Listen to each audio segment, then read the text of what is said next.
만나 뵙게 돼서 영광입니다. 오늘 강연은 아이제아 벌린의 생각을 좀 소개하려고 합니다. 그리고 이제 아무래도 이분이 가장 널리 알려진 논문이 이 자유의 두 개념이라는 논문이기 때문에, 그리고 특히 적극적 자유와 소극적 자유라는 이 문구가 가장 유명하기 때문에 이걸 중심으로 다루고 나서 전반적으로 벌린이 어떠한 생각을 하고 살았는지를 말씀드리려고 합니다. 1909년에 태어나서 1997년에 사망했습니다. 지금의 라트비아 리가에서 태어났는데, 당시는 이제 러시아 제국 영토였습니다. 부유한 유태인 목재상 집안의 외아들로 태어났습니다. 그래서 별 생각 없이 아버지가 러시아로 이주를 했어요. 8살 1917년에. 당시에 이제 이 도시가 페트로그라드라고 불렸습니다. 여기서 8살 때 2월 혁명과 10월 혁명을 목격을 했습니다. 러시아 혁명 두 개를 다. 그리고 이 당시에 이제 그 볼셰비키들이 저지르는 이 만행과 참상을 목격하고 여린의 마음에 그 아주 격렬한 반감을 느끼게 돼서 평생 이제 그 폭력과 잔인함에 대한 반감을 평생 안고 살게 됩니다. 부자 집이었기 때문에 볼셰비키한테 상당히 핍박을 당했어요. 그리고 그걸 다 이제 뇌물로 무마하고 그렇게 버티고 살다가 1921년에 아버지가 이거 역시 뇌물과 이제 모든 연주를 동원해 가지고 이주할 수 있는 허락을 받았어요. 그래서 자기네 식구만 그 윗대 할아버지 때는 못 나오고 자기네 식구들만 영국으로 이주해서 사립학교를 거쳐가지고 옥스퍼드에 진학을 해서 고전학과 PP를 전공을 했습니다. 연계 전공이라는 거죠. 28년에 학사를 받았고 대학원에 가서 일상언어학파와 하고 어울리게 됩니다. 32년에 23살 때 옥스퍼드의 강사로 출강을 시작했고 옥스퍼드 대학교의 펠로로 선임을 됐습니다. 이 펠로라는 것은 대학교가 일종의 그 자치 공동체예요. 그 의사결정 기구에 참여하는 그 멤버를 펠로라고 합니다. 유태인으로서는 옥스퍼드 펠로를 한 사람이 이 사람이 5번째로 된 겁니다. 2차 세계대전이 났을 때 뉴욕 그리고 워싱턴에서 영국 정부 요원으로 복무를 했습니다. 여기서 정세 보고서를 작성하는 미국 사람들이 이 상황을 어떻게 읽고 있다 하는 보고서를 작성하는 임무를 수행했는데, 이것이 이제 궁극적으로는 이제 처칠 수상한테 전달될 수는 있는 건데, 그 처칠이 그걸 다 읽을 리가 없잖아요. 근데 가끔씩 읽었대요. 그리고 그 읽고 나서 처칠이 그 문장의 통찰력에 감탄을 해가지고 이거 누가 썼냐 해서 이제 전쟁 끝난 다음에 처칠 회고록을 썼는데, 그 처칠 회고록을 교정을 이 아이제아 벌린한테 맡겼어요. 그래서 그 작품이 53년에 노벨 문학상을 받게 되는 겁니다. 1945년에는 모스크바 주재 영국 대사관에 근무를 했고, 거기서 이제 아흐마토바라든지 파스테르나크라든지 이제 대표적인 반체제 지식인들을 만났고, 그러니까 공산주의 자체라기보다는 이 소련 체제에 대한 이 소련의 무도함에 대한 그 반감을 확인하고 돌아온 거죠. 옥스퍼드로 47년에 복귀했고 사상사 연구로 방향을 설정하고 56년에는 47세 된 나이에 알린 할반이라는 여성과 결혼했는데, 알린 할반은 굉장한 부잣집 딸입니다. 그리고 이후 이 두 사람이 40년을 행복하게 살았고, 벌린이 죽은 다음에도 알린은 17년을 더 살고, 그리고 100세 잠깐 못 채우고 그렇게 사망했어요. 1957년에 사회정치론 치첼리 교수라는, 그러니까 한국식으로 말하자면 이제 석좌 교수관이라고 할 수 있는 자리고요. 1971년에는 엘리자베스 2세 여왕으로부터 오더 오브 메리트라는 서훈을 받습니다. 이건 전 세계에 24명만 살아있는 사람 24명만 골라가지고 그 서훈을 주는 지위를 주는 거예요. 그래서 그 중에 한 명이 빠지면 살아있는 사람, 한 명이 죽으면 새로운 사람으로 채우는 1974년에 영국 학술 원정을 지냈고 그리고 97년에 옥스퍼드에서 사망했습니다. 그다음에 일상의학파에 대해서 잠깐 언급을 하고 넘어가겠는데 이거는 이제 뭐 이렇게 쉽게 말할 수 있는 주제는 아니에요, 절대로. 그런데 다만 그냥 그 아주 거칠게 몇 가지 그냥 사항만을 좀 말씀드리자면은 이 언어에 대한 관심이 이 19세기 후반에서부터 일어나기 시작합니다. 그 선구자가 버튼 러셀이에요. 그리고 이제 러셀의 제자였던 루트기 비트겐슈타인이 뭐 여러 가지 이제 저술들을 남겼죠. 이 사람이 이제 1872년생이고 비트겐슈타인은 1889년생이에요. 좀 나중살, 기버라일이 1900년생입니다. 에어가 아마 1910년 정도 태어났을 거예요. 그 벌리는 1909년생이고 그래서 이 사람들이 이제 20세기 사람들이에요. 태어나기를 약간 나중 사람이죠. 근데 어쨌든 뭐 양 대학이 이제 그 라이벌 의식도 굉장히 강하고 그래서 저쪽에서 했는데 이렇게 배워서 새로 한다 이런 거 생각하기 어렵습니다. 근데 하여튼 우연히 이 비슷한 그러니까 비슷하다고 말하면 안 돼요. 굉장히 많은 차이가 있지만 지금 예컨대 독일식 형이상학에 비하면 비슷해요. 너무 큰 차이에 비하면 비슷한 거예요. 그런 제가 좀 거칠게 그냥 일상어로 얘기하면 이 사람들이 일상어로 했으니까 철학자들이 자기도 무슨 말을 하는지 잘 모르는 얘기를 하는 풍조에 아주 강하게 반감을 드러냈다는 것은 양쪽이 똑같아요. 알아들을 수 있는 얘기를 하자. 그래서 이제 이게 논리 철학, 뭐 언어에 대한 관심, 이 분석 철학, 논리 실증주의 같은 것들로 발전을 해요. 이 관심이. 이 사람들끼리도 상대방이 무슨 말을 하는지 정확히 이해 못하는 경우가 굉장히 많아요. 그래서 이거를 제가 여기다 이렇게 용감하게 일상학파라고 적어놨지만 이게 무슨 하나의 그 통합된 학파라고 말하기가 굉장히 어렵습니다. 다만 이제 제가 굳이 여기다가 이 얘기를 적어놓은 거는 더군다나 볼리는 아까 말씀드렸지 47살 때 철학을 그만둔 거예요. 사상사 연구로 방향을 전한 게 본인 얘기로 내가 지금까지 알지 못했던 일을 연구하는 쪽으로 가야겠다 같은 말을 남기고 사상사 연구로 방향을 정한 거예요. 그래서 철학에서는 자기가 어떤 새로운 성과를 거두기 어렵다는 것을 자인한 겁니다. 그 벌린의 일생을 관통하는 하나의 기조가 이 일상의 다의성과 모호함을 이걸 고쳐야 될 잘못이라고 보는 게 아니라 삶과 지식의 원초적 사실로 보는 거예요.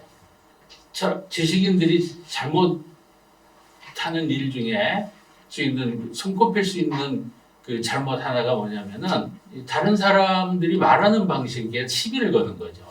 그것도 일상어에서 그 명확하게 그 분위기, 그 맥락에서는 대화하는 사람들끼리 충분히 말이 통하는 건데 제3자가 이 지식인이랍시고 철학자랍시고 나서가지고 당신들은 언어를 지금 정확하게 사용하시는 것이 아니야 이러면서 언어를 정확하게 사용하려면 뭐 정의를 해야 되고 어쩌고 이런 소리를 하는 이런 풍조를 이제 거부를 하는 겁니다. 이거를 그대로 받아들였어요. 아이작 벌린이. 그래서 이것은 이 얘기는 다시 말하면 실제 삶과 연결되지 않는 말은 착각의 소산이다. 이런 굉장히 강력한 이 실천지향적인 태도를 보입니다. 그러니까 철학자들이 맨먼저 해야 될 일이 남의 얘기에 시비 걸고 비판할 게 아니라 자기가 무슨 말을 하고 있는지 반성하고 성찰하고 그거부터 다듬어야 된다는 입장이에요.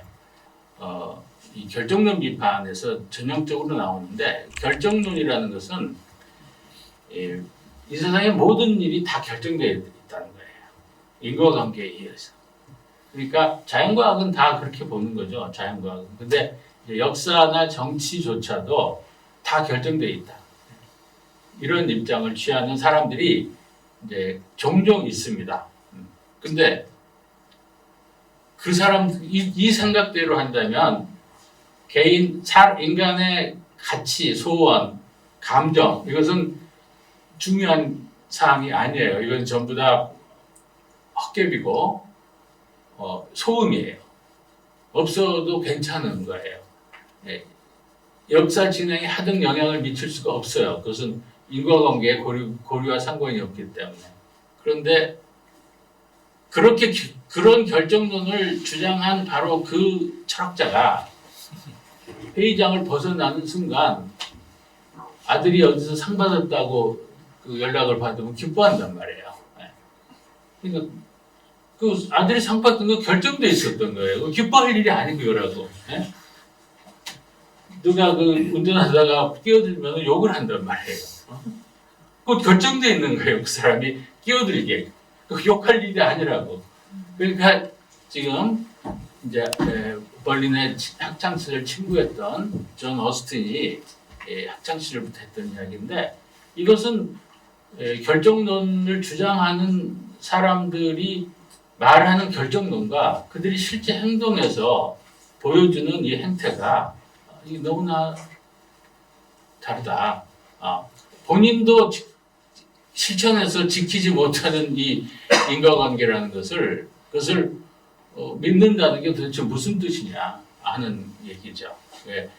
한편으로는 인과관계로 설명할 수 있는 영역과 별도로 인간의 가치 판단이 작용하는 영역이 분명히 존재한다는 증거인 것이고 또 다른 한편으로는 이 실천이 안 된, 실천으로 반영이 안 되는 이야기들은 적어도 뭐 해야 한다면 하되 적어도 약간 미안한 마음은 갖고 뭔가 이 명구스러운 생각은 하면서 해야지 뻔뻔하게 그렇게 내지르는 것은 곤란하다는 겁니다. 그래 아까도 말씀드렸듯이 철학자들이 자기가 말하는 말을 스스로 되새기면서 얘기해라 하는 이제 강력한 경고가 되겠습니다. 이제 자유의 두 개념을 좀 말씀을 드리겠습니다. 이분의 이제 그 가장 중요한 저서는 1969년에 출판한 이 책이에요. Four Essays on Liberty라는 책입니다. 자유에 관한 4편의 논문이라는 그 제목으로 나왔습니다. 이 책에 들어있는 논문 중에 2편이 매우 중요한 건데 하나는 지금부터 살펴볼 자유의 두 개념이라는 논문이고 그리고 또 하나는 역사적 불가피성이라는 논문입니다. 역사적 불가피성이라는 논문은 알리바이가 된 역사라는 강연의 원고고 자유의 두 개념은 1958년에 치첼리 교수로 취임할 때 그 교수 취임 강연으로 했던 것을 논문으로 발표를 한 겁니다. 자유의 두 개념에서는 이제 소위 소극적 자유와 적극적 자유를 논하는 자유의 두 개념이라는 게 이 소극적 자유와 적극적 자유를 말하는 건데 저 용어 자체는 토마스 그린이 19세기에 이미 사용했던 용어입니다. 그런데 어쨌든 이 논문을 발표한 이후 벌린은 소극적 자유의 편에서 적극적 자유를 비판했다 하는 그런 평을 듣게 됩니다. 한국의 어떤 논문에서는 이 벌린은 적극적 자유는 틀렸다고 주장했다까지 뭐 그런 얘기를 써놨어요. 그런데 영어권에서도 이 평이 주도하게 돼요. 한간에 아주 널리 퍼진 그 평이에요. 그래서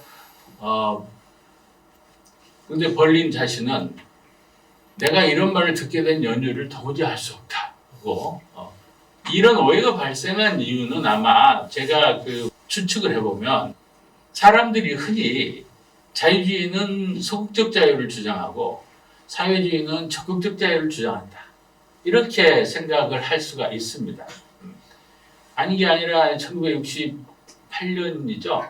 유엔에서 그 기본권 규약을 만들 적에 정치적 시민적 권리에 관한 규약에는 미국이 동의를 했는데 조인하고 비준을 했는데 이 경제적, 사회적, 문화적 권리에 관한 이 유엔의 이 국제 규약에는 조인은 하지 않았고 비준도 하지 않았고 지금까지도 안 했어요. 지금까지. 그래 그 경제적, 사회적, 문화적 자유에 대한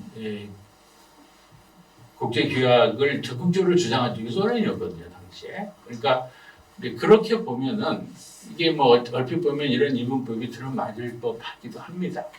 그런데 그리고 이제 이어서 그러니까 이렇게 기본적으로 생각을 하면서 출발한 다음에 벌린은 자유주의자고 소련은 공산주의를 굉장히 강하게 비판한 사람이다. 그러니까 벌린은 적극적 자유를 비판하고 소극적 자유만 옹호한다 하는 결론을 내리기가 쉬워 보입니다.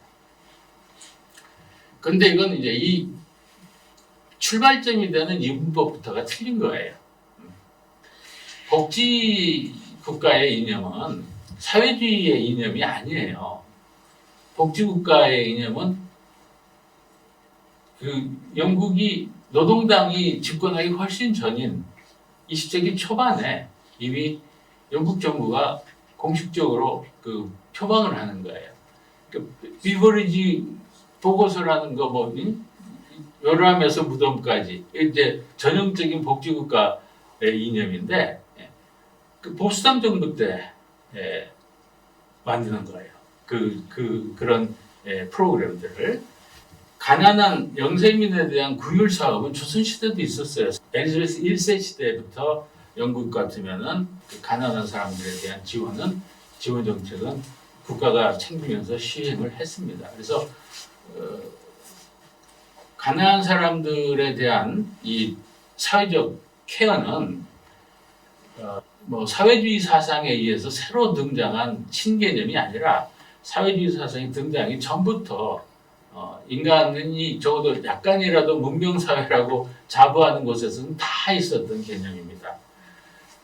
그리고 현실에서 소련이나 중국보다 스웨덴이나 독일 아니면 심지어 미국이 그래도 복지가 더 잘 돼 있죠. 자유주의는 복지에 신경 안 쓴다. 이것은 이제 시작부터 잘못된 그림이에요.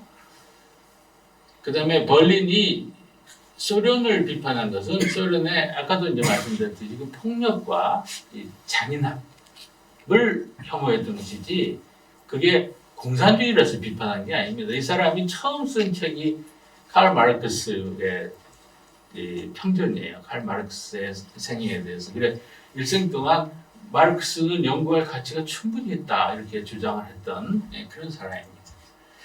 그리고 실제로 이제 벌린이 정치적으로 영국에서 영국 시민으로 살면서 노동당을 지지했는지 보수당을 지지했는지는 본인이 거의 말을 하지 않았다고 해요. 벌린의 마지막 생애 마지막 10년을 거의 같이 쫓아다니면서 대화를 나누고 녹음을 하고 해서 아주 벌린 평전을 쓴 마이클 이그나티예프가 거기다 그렇게 써놨어요. 벌린이 정치적 성향은 정말 드러내질 않았다고. 그런데 일반적으로 사회복지 정책을 당연히 지지했습니다. 벌린은. 이제 정도는 어떻게 될지 모르겠어요. 노동당 정부가 뭐 이렇게 너무 앞서가려다가 망치면 그럼 아마 그럴 때는 보수당 지지를 했을 수도 있어요, 이 사람은.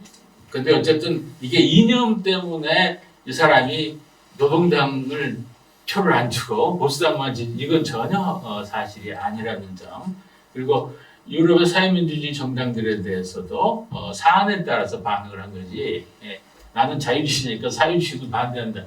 이렇게는 전혀 이 사람의 그 정신 상태하고는 완전히 동떨어진 이야기입니다. 그럼 본인이 이 논문에서 하고자 했던 얘기는 뭐냐 하면은 소극적 자유든지 적극적 자유든지 둘 다 말이 된다. 둘 다. 어떤 경우에 말이 된다.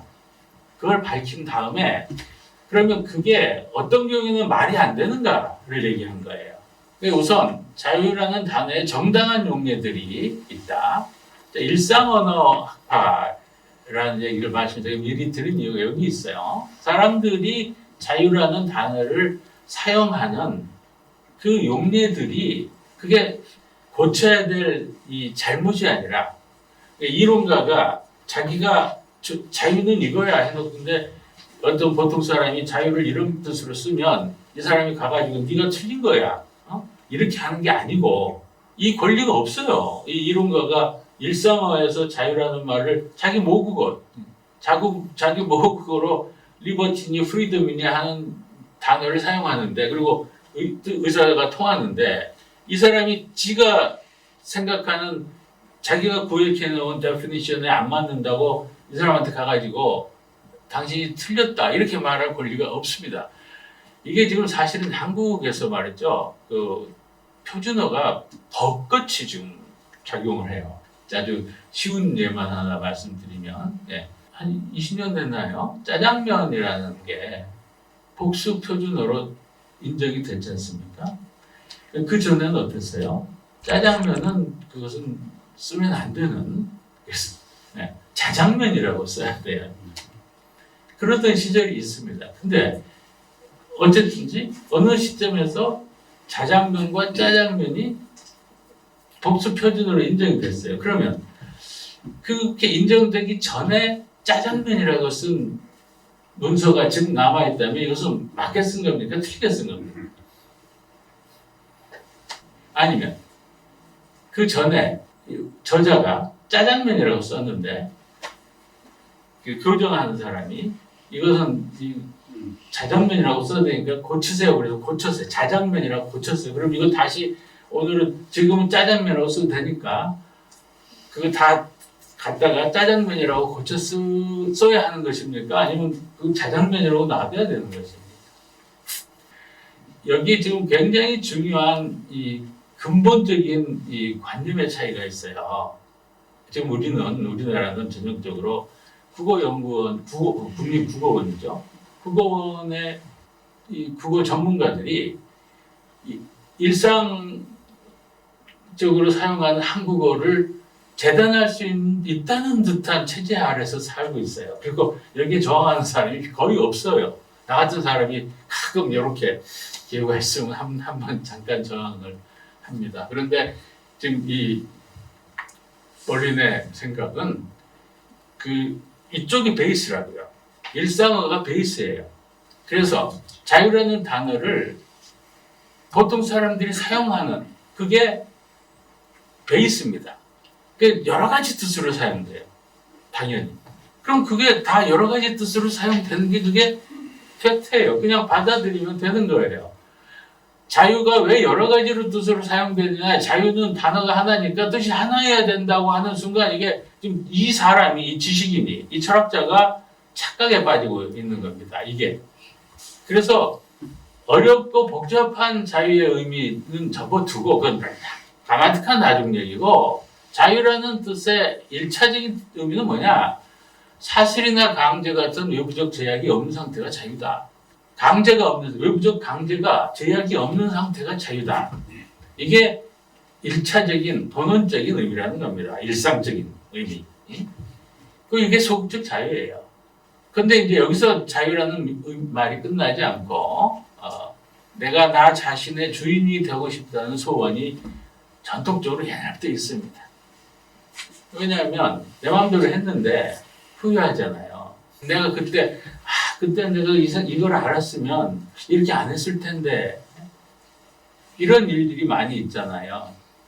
지금 생각했을 때 내가 안 했을 일인데 당신은 뭘 몰라가지고 이렇게 했다면은 그러면 그때 그 행동을 한 나는 이럴 때 이제 끼어드는 그 형용사가 뭐냐면 진정한 일.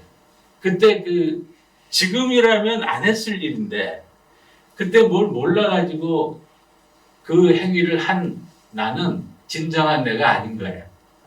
지금 좀 더 많이 알고 있는 내가 진정한 나예요.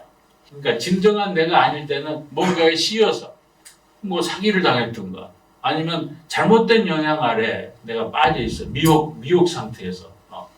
누군가가 잘못 말한 것인데 내가 그게 맞는 말인 줄 알고 행동한 거잖아요. 그럼 내가 나 자신의 참 나의 목소리를 못 들은 거죠. 남의 목소리를 듣고 따라간 거죠. 그래서 그렇게 내가 나 자신의 주인이 되고 싶다 하는 이 소원이 항상 있습니다. 그런데 이제 이 문제는 이게 이제 적극적 자유의 의미예요. 그래서 이것도 정당한 용례예요. 단 이제 왜곡이 발생하는 지점이 있습니다. 이 소극적 자유의 경우는 외부적 제약이 없는 상태라고 정의를 하면 그 다음에 이제 외부적 제약이 무엇인가? 이렇게 해서 만약에 장애물을 일체 의식하지 않을 수 있는 경지에 내가 오른다면 아무것도 나를 제약하지 못하는 것이 아닌가. 그래서 장애물이 있거나 말거나 그게 내 안에 내 마음에 달려있다. 내가 그것을 완전히 의식하지 않을 상태까지 갈 수 있다면 그게 진정한 자유다. 이런 말을 할 수가 있습니다.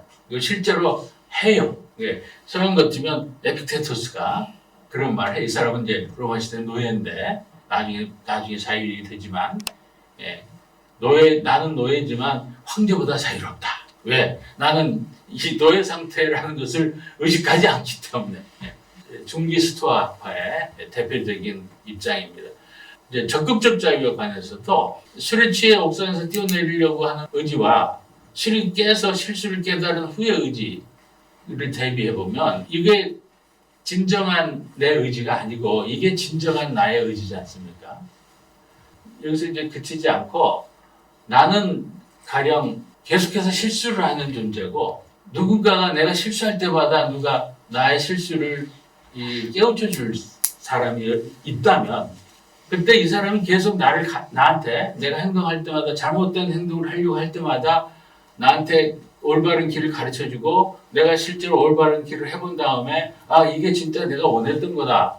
이렇다면 이 사람이 나한테 해주는 말이 내가 그 현장에서 느끼는 내 의지보다 더 나의 의지가 돼요. 이게 더 나은 의지라는 뜻이 정도가 아니라 이게 더 나의 의지가 되는 거예요. 내 의지. 진정한 내 의지는 나한테서 나오는 게 아니고 왜냐하면 나는 실수하니까 계속. 내가 뭘 원하는지에 관해서 나는 계속 실수를 해요. 내가 뭘 원하는지에 대해서 나보다 더 잘하는 사람이 있다면 이 사람이 가르쳐 주는 게 내 의지예요. 이것도 말이 됩니다. 여기까지. 근데 문제는 이게 특별한 경우에만 아주 예외적으로 허용돼야 되는 거예요. 그런데 이것을 에픽테투스의 자유는 개인적 수양의 목표로서 그리스어로 아파테이아, 무정념의 상태, 또 아트락시아, 평정심의 상태를 추구하는 스토아파의 수양의 목표로서는 나름대로 의미를 가지는데 정치에 관해서 이런 소리를 하면은 이것은 엄청난 왜곡이 되는 것이죠. 멀쩡한 사람을 잡아가면서 이게 전부 네 마음에 달린 거야. 극복하도록 해봐. 그러면 네가 구원에 도달할 수 있을 거야. 이건 사기죠. 이렇게 되면은 이런 소리는 정치적 언어로서 자유하고는 거리가 먼 얘기다. 이런 얘기를 하면 안 된다는 얘기입니다. 적극적 자유도 항상 올바른 판단을 내릴 수 있는 어떤 주체를 상정하고 나서 그 주체의 인도를 받으면 각 개인이 항상 후회 없는 결정을 내릴 것이라고 생각하는 순간 왜곡이 발생하는 거예요. 대표적으로 레닌의 민주집중제라는 게 이겁니다. 민주집중이에요. 중앙 집권이에요. 중앙이 결정을 내려요. 당의 최고 지도자가 결정을 내리는 거예요. 그런데 그걸 민주주의라고 우긴 겁니다. 레닌은. 어떻게 그래서 그러냐. 인민이 원하는 바를 하는 게 민주주의예요. 그런데 인민은 자기들이 뭘 원하는지 잘 몰라요. 그러니까 당이 그걸 가르쳐줘야 돼. 그러면 당은 또 아느냐. 당원들의 모임이 당의 의사인데 자기들이 뭘 원하는지를 잘 몰라요. 실수한다고. 인간이라는 게 실수를 한단 말이에요. 그러니까 그걸 지도해줘야 되는 겁니다. 그러니까 지도에 중앙위원회, 서기국 이렇게 쭉 올라가면 결국 당 총서기가 인민의 의사를 결정하고 인민은 그 결정을 따라가는 것이 그것이 민주주의다 하는 것이 레닌의 왜곡이에요. 근데 레닌만이 아니라 이건 이제 민주주의에서 아주 어려운 난제 중에 난제예요. 이 부분이. 예. 리더가 하자는 대로 따라가는 게 민주주의예요. 많은 경우가 실제로 그렇습니다. 어떨 때는 100명의 의견보다 1명의 의견이 옳을 때가 있습니다. 근데 그러니까 그 한 명이 그런 초인이 어디인가 있을 것이다 해서 그 초인을 데려다 놓고 우리는 그냥 그 사람만 따라가자. 이렇게 되면은 이것은 노예 상태가 되는 것이죠. 현장에서 벌어지는 일 중에 경우 그때 살아있는 판단으로서 저 사람이 지금은 소수지만 조금 더 해보면 그 사람의 의견이 그거 좀 일리가 있네 갖고 많은 사람들이 그쪽으로 설득이 돼서 다수의 의사가 그렇게 정해진다면 그 여전히 민주주의 맞아요. 그렇게 한다면. 그런데 어떤 사람은 이 특별한 능력이 있다고 미리 전제를 하고 들어가 버리면 그러면 그것은 노예 상태가 되는 거예요. 이것을 벌리는 경고를 한 겁니다. 그래 자코뱅이나 볼셰비키, 나치스의 만행은 기본적으로 이거 온정적 간섭주의. 아버지가 자식을 걱정해서 자식이 이 어린 아이가 잘못된 판단을 낼 때마다 간섭을 하는 이게 온정적 간섭주의예요. 근데 부자지간에도 이 애가 7살짜리더라도 그 관계가 항상 그렇게 일방적일 수는 없어요. 애가 맞을 때가 있어요. 아버지가 항상 올 수가 없는 거죠. 그런데 하물며 성인들 사이에서 어떤 특정한 권력자가 다른 성인 100만 명보다 항상 우월하니까 나머지 100만 명은 입을 닥치고 이 사람 하는 대로 따라가는 게 맞다. 이것은 이제 말도 안 되는 얘기가 되는 거예요. 그런데 그런 일들이 이 사람이 이제 일생이 20세기를 1909년부터 97년까지 20세기를 거의 꽉 채우고 사는 사람이잖아요. 20세기의 역사가 이 생각 때문에 이 온정적 간섭주의 사고방식을 무리하게 연장하는 데서 비롯해. 그리고 목표를 한번 이 목표가 옳다 한번 이렇게 확신을 하게 되면 이것을 실현하기 위해서 몇 사람 죽여도 괜찮다. 무슨 짓을 해도 괜찮다. 목적이 수단을 정당화한다 하는 이 발상. 목적이 수단을 정당화하는 경우가 있습니다. 역시 이거 역시 이 자체가 틀린 게 아니에요. 목적이 수단을 정당화하는 경우가 있어요. 아주 특별한 경우죠. 그만큼 절박하고 그만큼 긴박한 상황. 좀 포괄적으로 그 여러 가지 가능성들을 고찰할 수 있는 여유가 없는 그런 상태에서나 그게 가능한 얘기인데 그걸 일반화해가지고 모든 경우에 그렇다. 완장차면 이제 막 휘둘러도 되는 그런 경향들을 지적하기 위해서, 경고하기 위해서 이 적극적 자유라는 단어가 일리가 있다는 데서 출발하는 겁니다. 내가 나의 자신의 주인이 되고 싶다는 소망은 굉장히 소중한 소망이에요. 이걸 인정하고 시작해요. 그런데 이것이 언어적 지식인들이 여기서 이 말들을 비틀고 여기에 연장된 의미를 부여해가지고 왜곡이 발생하게 되면 이게 말로만 하는 왜곡이 아니라 실제 만행으로 연결된다. 그게 20세기의 역사다. 이것을 지적하는 것이다. 그래 종교, 이념, 정당, 민족 같은 것들이 개인보다 우월하다는 생각. 이 생각은 꼭 지도자가 보통 사람보다 우월하다는 생각이라는 거죠. 일본을 우리는 쉽게 비난을 하는데 가미가세 같은 거를 전형적으로 민족이 조국이 개인들보다 우월하다는 거잖아요. 죽으러 가는 그 19살 먹은 젊은이들이 일기장에 그렇게 공회를 하는 거예요. 내리면 이제 죽으러 가야 되는데 이게 옳은 길일까 이러면서 그렇지만 조국이 하라니까 해야지 이러면서 가는 거예요. 그렇게 배웠기 때문에 그렇게 행동한 거죠. 우리가 그것을 비판하는 것은 쉬운데 그럼 과연 현재 우리 사회, 대한민국은 청년들한테 그 똑같은 것을 강요하고 있지는 않는가? 반성을 한번 해볼 여지가 굉장히 많이 있습니다. 그래서 벌린의 논지는 자유 아닌 것을 자유하라고 말하지 말라는 거예요. 그러니까 이 말 자체는 굉장히 뻔하고 간단한 얘기인 것 같은데 실제로는 이것 하나 지키기가 그렇게 쉽지가 않습니다. 아까도 말씀드렸지 벌린은 복지 체제에 반대하는 것이 아니에요. 다만 이런 얘기는 해요. 돈이 없어 교육이나 의료를 누리지 못하는 젊은이가 있다면 이 사람들은 자유가 없는 것이 아니고 돈이 없는 것이다. 그러니까 자유를 실현할 수 있는 조건이 마련되지 않은 것이다. 그러니까 저 사람들한테 복지를 제공하는 것은 얼마든지 괜찮은데 그때 그것을 자유를 제공한다고 말하지 말자 이거예요.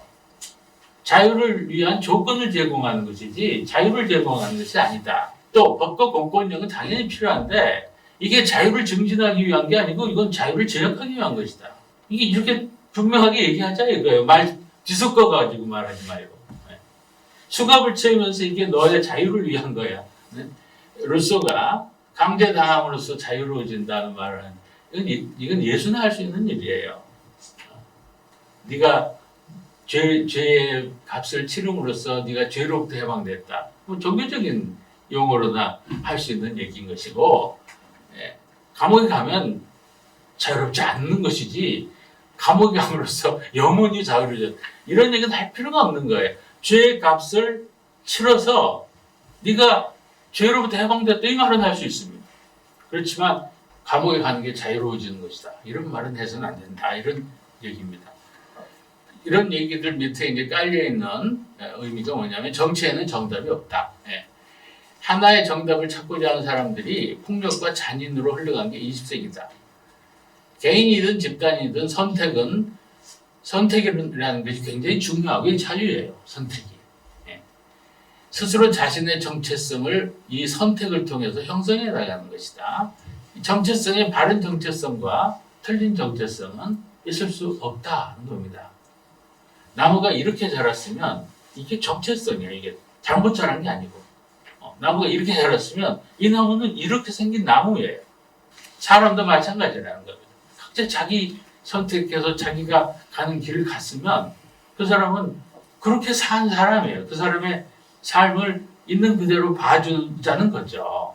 그걸 자꾸 판단하고 평가, 하나의 잣대를 세워놓고 그래서 계몽주의 전체에 대한 비판으로 이어지죠. 사회를 기계장치로 바라본 계몽주의의 오류, 하나의 원리로부터 실천적 지침을 연역할 수 있다는 착각이 이 계몽주의의 오류였다.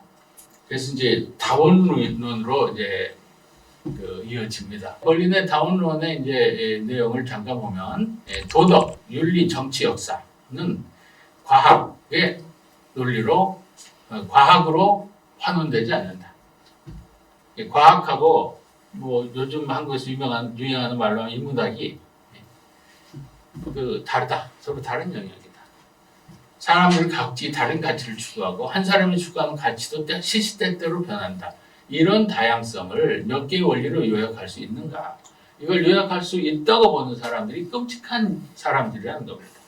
이 사람들이 20세기의 폭력의 원흉들이라는 게 이게 브루크르트가 표현한 이 끔찍한 요약분들이라는 terrible simplificateurs 이 표현을 즐겨 인용해서 사용했어요. 벌린이. 이 축약하고 이러면 요약하는 순간 요약을 통해서 부각되는 어떤 사례들은 빛이 나고 표준이 되지만 나머지는 전부 배제되고 묵살당하고 억압당하는 거예요. 그래서 이제 벌린이 자주 사용한 용어로 이 요약 당하는 순간 이게 희생이 일어나는 거예요. 근데 이 무엇을 위한 희생인가?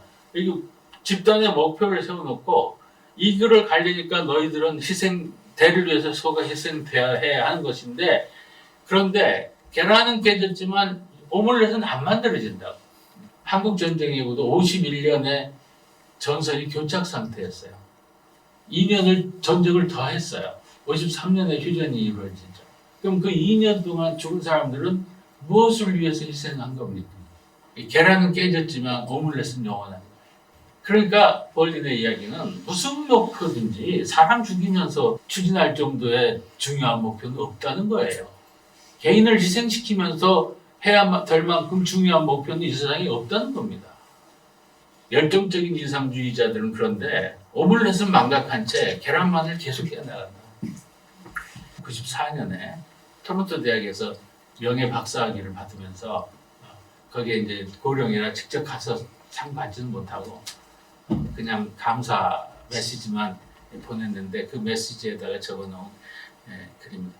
20세기는 이 모양이었지만 21세기에는 인류가 이런 상태에서 극복할 거를 기대한다라고 썼어요 여기다. 근데 지금 24년이 지났는데 불행히도 제가 보기에는 21세기에도 이걸 극복할 것 같지는 않습니다. 가치들은 서로 충돌한다. 이게 이제 정치 철학 쪽에서는 유명한 얘기예요. 윤리학 쪽에서는 정직은 충성과 충돌합니다. 조직의 비리를 까발리면 이게 정직한 건데 큰 배신자죠. 충성하지 못하는 거죠. 정의는 친절과 충돌해요. 범죄자를 용서해주고 봐주면 이게 친절한 거죠. 인정이 가득 찬 거고. 근데 처벌을 하는 게 정의지 않습니까? 항상 충돌하는 건 아니지만 때때로 충돌이 일어나고 선과 선 사이, 가치와 가치 사이에서, 그리고 중요한 건 이 충돌이 일어날 때 그 충돌은 본원적인 충돌이에요. 그래서 그걸 우회할 수 있는 길이 없어요. 충돌이 만약에 일어난다. 가치와 가치 사이에서 한쪽이 양보하지 않는 한 계속 충돌이 일어날 수밖에 없습니다. 이 충돌을 예방하거나 해소할 수 있는 이론, 논리, 이성, 원리 따위는 없다는 거예요. 다원론의 핵심은. 그래서 이것은 정치이자 곧 삶이라는 겁니다. 그러니까 정치에서 양보하고 타협해서 더 그만 싸우든가 아니면 계속해서 죽을 때까지 싸우든. 이스라엘과 팔레스타인이 지금 그러고 있는 거예요. 계속해서 죽을 때까지 상대를 멸절시킬 때까지 싸운다면 그러는 것이고, 정치와 삶 안에서 결정되는 문제지 이게 이론으로 절대 답이 안 나온다. 스스로 선택하고 결과를 감수할 문제다. 이런 얘기를 본인은 했습니다.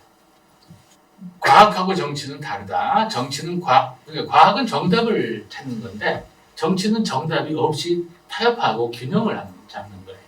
반대파를 틀렸다고 이렇게 배제를 하는 게 아니라, 몰아내는 게 아니라 옳고 그르면 문제로 애당초 상황 자체를 바라보지 않고 공존하고 협상하고 양보하고 하는 문제로 바라보는 것이 정치라는 겁니다.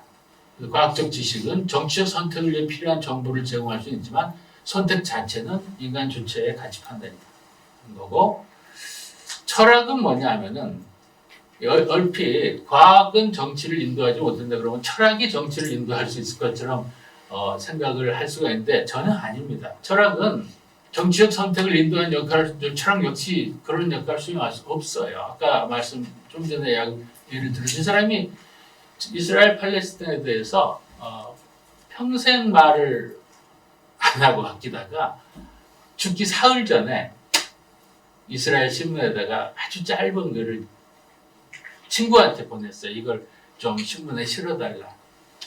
그리고 실리고 죽었어요. 그 다음 날인가 죽었어요. 그 짧은 글이 뭐냐면 땅 나눠서 평화롭게 살기 바란다예요.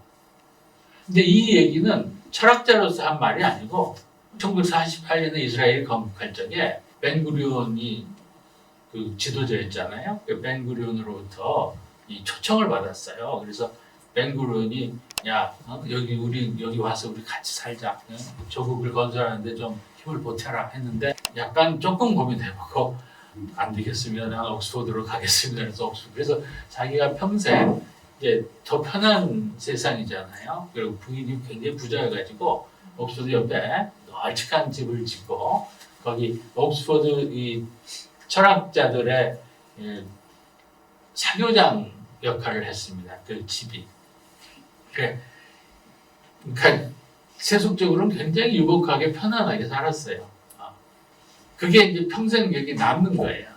그러니까 그 어려운 길을 포기하고 내가 약삭빠르게 편안한 길을 취한 거 아닌가 하는 미안함을, 죄책감을 평생 안고 살았는데, 그래서 이제 그나마 빚을 갚겠다고 이제 그 말을 한 겁니다. 그러니까 그건 유태인으로서 자기의 동료 유대인들한테 보내는 조언이었지, 즉 정치적 조언이었지. 철학자가 이 지식의 우열이라는 지평에서 남들보다 더 많이 알고 더 지혜로운 이 지평에서 이 어리석은 사람들을 굽어 살피는 입장에서 한 말이 아니에요. 철학자는 절대로 현실 문제에 대해서 지금 제가 표현한 대로 어리석은 사람들을 굽어 살피는 이 시각에서 바라볼 자격이 전혀 없습니다. 땅을 나누고 평화롭게 살기 바란다는 철학적 탐구의 결과가 아니에요. 이거 누가 이걸 탐구할 필요가 있어요. 상식만 있으면 금방 아는 것이지. 나에겐 이웃의 충고이자 바람인 거예요. 대신 이것은 관찰자의 시각입니다. 이스라엘에서는 하마스 폭격에 자기 가족이 죽었다면 저놈들 원수를 갚아야 된다. 하마스 쪽에서도 이스라엘 때문에 수도 없이 가족들이 죽었어요. 그 원수를 안 갚으면 내가 인간으로서 의무를 못하는 거다. 사람도 아니다. 이렇게 느끼는 사람들은 이게 택도 없는 소리죠. 자기가 죽더라도 원수를 갚아야 되는 거예요. 자기 목숨을 초계같이 여기고 이 민족의 명분을 위해서 전사가 돼야 되는 거예요. 죽으면 영광이에요, 지금. 그러니까 이렇게 생각하는 사람한테 이 얘기는 설득력을 가질 수가 없는 거예요. 그러니까 이게 정치의 문제고 삶의 문제입니다. 실존적인 이 당사자들이 실존적으로 결정해야 되는 문제예요. 옆에서 조언을 할 수 있는 것이 아니에요. 언제 싸워야 하는지, 언제 얼마나 양보하면서까지 타협해야지, 이게 정치의 문제고 삶의 문제인 거지. 이런 얘기를 논하기로 하면 철학자들 사이에서도 항상 중구난방으로 의견이 분분한 것이지 결론이 나는 얘기가 아니라는 거죠. 그렇다면 이제 철학은 뭘 하는 게 뭐냐 하면은 말이 뒤엉켜서 스스로 무슨 말을 하는지도 모르는 상황을 비판하는 일을 철학이 하는 거예요.